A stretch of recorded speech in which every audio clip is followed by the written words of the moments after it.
Bismillah, wassalatu wassalamu ala rasulillah wa ba'd. Assalamu alaikum wa rahmatullah. A bidiyon da ya gabata na yi bayani akan ma'ana ta idgami a lugar larabci kuma da bayanin malamai, kuma muka yi bayani adadin harfan idgami ko guda nawa ne.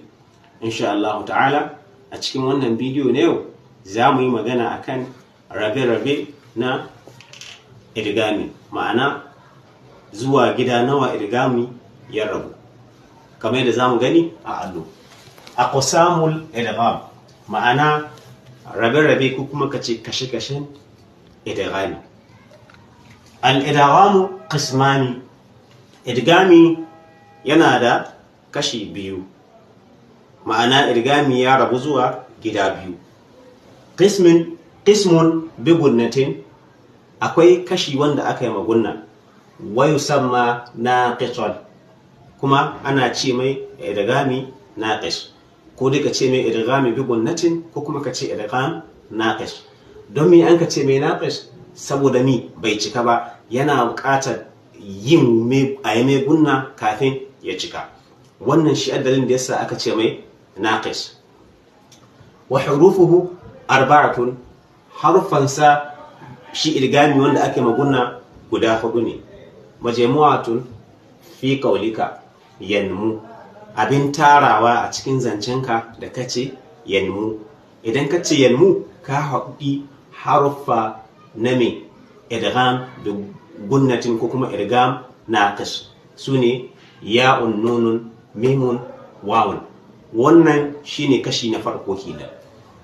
Wa qismun bi ghairi gunnatin, akwai kuma kashi na biyu wanda ba a yi mai gunna ko kuma wanda baya son gunna.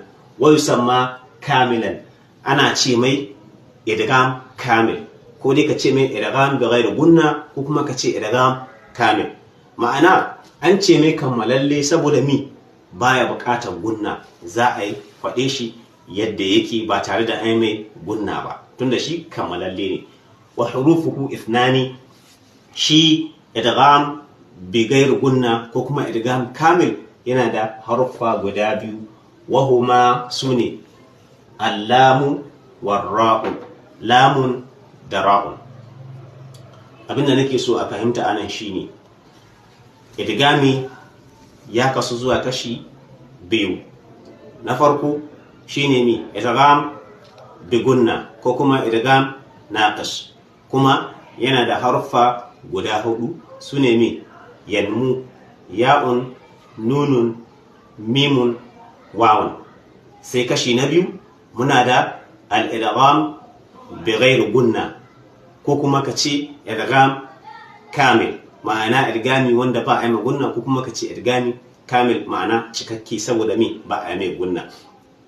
Wa hurufuhu ithnani, yana da haruffa guda biyu, wahuma sune allamu wal ra'u, lamun da ra'un.